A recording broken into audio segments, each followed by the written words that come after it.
warahmatullahi wabarakatuh. Pemirsa, kembali lagi di program Research and Dedication. Tentunya kita akan membahas ya tentang pengabdian dan juga mengupas bagaimana penelitian seorang dosen di Universitas Muhammadiyah Indonesia. Telah hadir bersama kita di studio kita tercinta, pemirsa, ada Ibu Eva Rosdiana, SST MKM, ya, yang beliau juga merupakan salah satu dosen di Universitas Muhammadiyah Indonesia. Selamat datang Ibu di studio kita, ya. Dan tentunya seperti biasa, pemirsa, kita akan mengupas ya dan juga mengulik bagaimana penelitian yang sudah dilakukan oleh beliau. Tapi sebelum itu, kita mempersilahkan terlebih dahulu untuk Ibu Eva memperkenalkan diri. Silakan Ibu. Ya, terima kasih Ipa. Nama saya Eva Rosdiana, SST MKM. Saya merupakan dosen tetap di program studi D3 Kebidanan. Nah, saya sudah bekerja di Universitas Muhammadiyah Indonesia sejak tahun 2013. Oke, iya. Jadi sejak tahun 2013 Ibu sudah di sini ya, berarti di Universitas Muhammadiyah Indonesia. Nah, kalau kita boleh tahu S1-nya di mana nih Bu? Untuk S1-nya? Kebetulan saya lulusan dari D3 Kebidanan, itu dari Universitas Muhammadiyah Indonesia. Saat itu masih STIKES. Nah, kemudian pada tahun 2014 baru berubah menjadi universitas. Nah, saya alhamdulillah mendapat beasiswa dari kampus ya, sehingga saya bisa melanjutkan D4-nya atau setara dengan S1 itu di Universitas Muhammadiyah Indonesia. Oke, berarti Universitas Muhammadiyah Indonesia ini sangat-sangat memberikan motivasi juga ya buat Ibu, di mana semua pembelajaran yang Ibu ambil itu semuanya di Universitas Muhammadiyah Indonesia. Nah, Ibu kan sekarang menjadi seorang dosen ya di sini. Apa sih yang memotivasi Ibu sehingga Ibu bisa mengambil profesi sebagai seorang dosen? Nah, sebenarnya saya kan basicnya kebidanan ya, tapi kenapa saya tertarik di dosen? Nah, kalau di dosen walaupun kita tidak bekerja sebagai tenaga kesehatan, tapi setidaknya kita bisa memberikan ilmu-ilmu yang bermanfaat bagi mahasiswa-mahasiswa kebidanan ya. Nah, karena kalau kita bisa memberikan ilmu yang bermanfaat bagi mereka, insya Allah mereka juga akan menjadi tenaga profesi kebidanan yang juga bermanfaat bagi seluruh masyarakat, pada khususnya adalah wanita dan juga bayi ya. Dan juga remaja pada masa reproduksi. Oke, berarti Ibu fokusnya ke kebidanan ya? Iya. Jadi terkait dengan rumah sakit berarti ya? Iya, sebenarnya sih tidak rumah sakit aja, tapi bisa juga puskesmas dan juga klinik-klinik kebidanan. Iya, jadi mungkin kadang kalau rumah sakit itu dalam lingkup yang lebih besar lagi ya, tapi kalau lebih kecil ternyata Ibu Eva Rosdiana ini juga ikut andil ya dalam hal-hal dan juga ilmu-ilmu dalam kesehatan juga. Nah, dan tentunya di Universitas Muhammadiyah Indonesia itu ada yang namanya Tridharma Perguruan Tinggi ya, itu ada 3, ada penelitian, terus ada pengabdian juga, pengabdian terakhir ya? Iya. Oke, jadi penelitian, pendidikan, pengabdian ya. Nah, jadi ketiga itu nih, gimana sih Ibu menerapkan Tridharma itu? Nah, untuk Tridharma Perguruan Tinggi itu kan kita memang wajib ya sebagai seorang dosen. Nah, kebetulan memang saya sudah lama bekerja di Muhammadiyah sejak tahun 2013, tapi pada saat itu saya masih sebagai staf. Nah, kemudian pada tahun 2015 saya melanjutkan D4 Kebidanan dibeasiswakan oleh universitas. Nah, kemudian tahun akhir 2015 saya melanjutkan S2 lagi, dan itu juga didanai oleh Universitas Muhammadiyah Indonesia. Saya lulus di tahun 2017 dan saya diangkat menjadi dosen itu di akhir tahun 2018. Nah, jadi untuk penelitian dan pengapmas selama saya di Universitas Muhammadiyah itu saya baru 2 kali melaksanakannya. Nah, jadi untuk penelitiannya 2 kali, untuk pengabdian 2 kali. Nah, kebetulan juga penelitian dan pengapmas kita di sini kan diwajibkan setiap semester. Nah, jadi dalam setahun itu ada 2 kali. Nah, dan yang terakhir ini baru selesai saya laksanakan itu kira-kira di bulan Desember kemarin.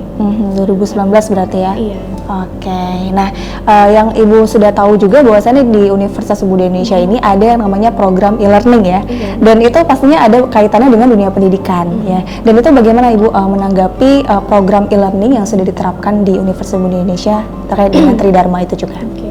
Nah, menurut saya sangat bagus sekali ya e-learning karena belum semua kampus menerapkan e-learning. Nah, jadi Universitas Budaya Indonesia ini sudah sangat baik. Kenapa?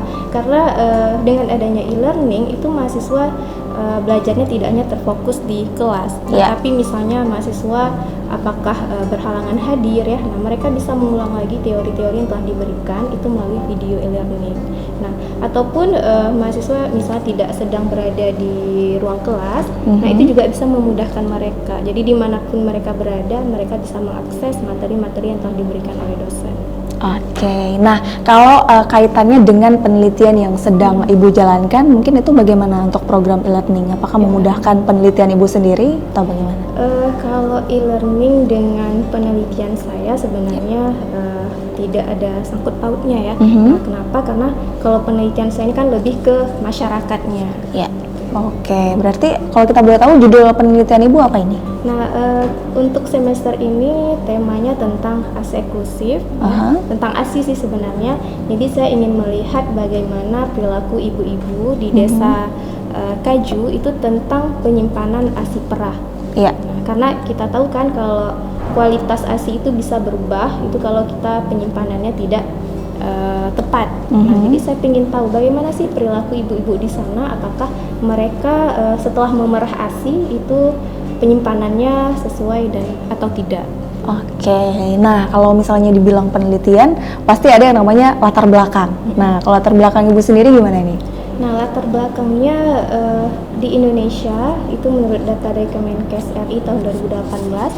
Nah, itu angka pemberian ASI eksklusif belum mencapai 100%. Nah, jadi hanya sekitar 37,7%. Nah, sedangkan di Aceh itu data pemberian ASI itu sekitar 55%. Oke. Nah, kan banyak faktor tuh yang menyebabkan kenapa ibu-ibu tidak memberikan ASI kepada bayinya. Nah, salah satunya bisa jadi karena ibunya bekerja. Nah, ibu yang bekerja mungkin dia akan merasa repot ya kalau misalnya lagi bekerja kemudian pulang ke rumah untuk menyusui bayinya. Nah, padahal sebenarnya ibu yang bekerja itu tidak menjadi alasan untuk tidak memberikan ASI. Nah, ibu-ibu tersebut bisa memompa ASInya ya, kemudian atau disebut dengan ASI perah. Nah, kemudian menyimpannya dengan tepat di dalam kulkas. Bahkan kalau sekarang kan itu bisa disimpan kalau dalam freezer itu bahkan bisa sampai 6 bulan. Nah, tapi mungkin karena kurangnya pengetahuan, jadi ibu-ibu yang bekerja, nah mereka tidak melaksanakan seperti itu. Oke, nah jadi kalau misalnya ditanya nih, mungkin pemirsa di rumah juga penasaran ya. Ibu memilih judulnya adalah ASI eksklusif ya, dimana ketika ibu-ibu yang sedang bekerja, ada perbedaannya nggak sih ketika ASI eksklusif dengan ibu-ibu yang mungkin banyak istirahatnya? Apakah itu yang disebut dengan ASI eksklusif atau ibu-ibu yang sedang bekerja itu bukan ASI eksklusif? Gimana tuh, Bu? Nah, sebenarnya tema saya tadi bukan ASI eksklusif, tapi tentang ASI, topik khususnya ASI perah. Nah, tapi kalau menjawab pertanyaan sebenarnya mau ibu bekerja, tidak bekerja, itu tidak ada halangannya untuk memberikan ASI secara eksklusif. Karena dia yang dilihat bukan, oh apakah ibunya itu bekerja, enggak. Tapi yang dilihat adalah apakah bayi itu selama 6 bulan itu pernah diberikan makanan tambahan selain ASI atau tidak. Jadi itu yang dikatakan dengan ASI eksklusif. Jadi ya selama bayinya tetap diberikan ASI saja tanpa tambahan makanan apapun ya, nah walaupun ibunya bekerja ya tidak masalah. Oke, berarti tidak berpengaruh ya sama sekali mau dia bekerja, ibunya orang tuanya bekerja, itu sama sekali ya nggak masalah. Yang penting dikasih ASI, dikasih asupan juga gitu ya. Jadi tidak jangan boleh asupan. Asupan makanan tidak boleh. 0 sampai 6 bulan itu hanya ASI saja. Oke, berarti jadi kalau ibu yang bekerja salah satu solusinya adalah melakukan pompa ASI.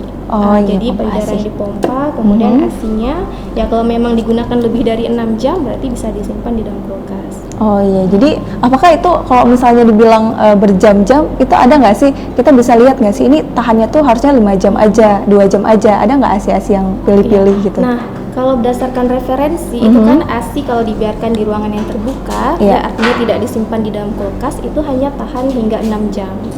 Jadi kalau misalnya ibunya mungkin bekerja hanya kira-kira tidak sampai 6 jam, nah itu tidak perlu disimpan di kulkas, ASInya tetap tahan. Nah, tapi kalau misalnya pergi pagi pulang sore itu kan mungkin lebih dari 6 jam ya. Nah, jadi sebaiknya ASInya disimpan di dalam kulkas.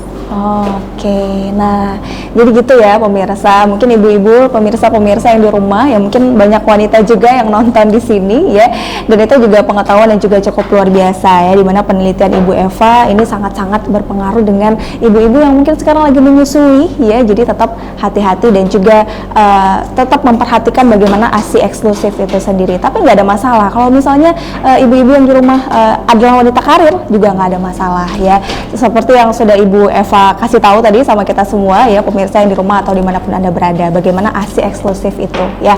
Dan kalau gitu pemirsa, nanti kita akan lanjut lagi seputar tentang penelitian dari Ibu Eva Rosdiana, tapi saat lagi jangan kemana-mana.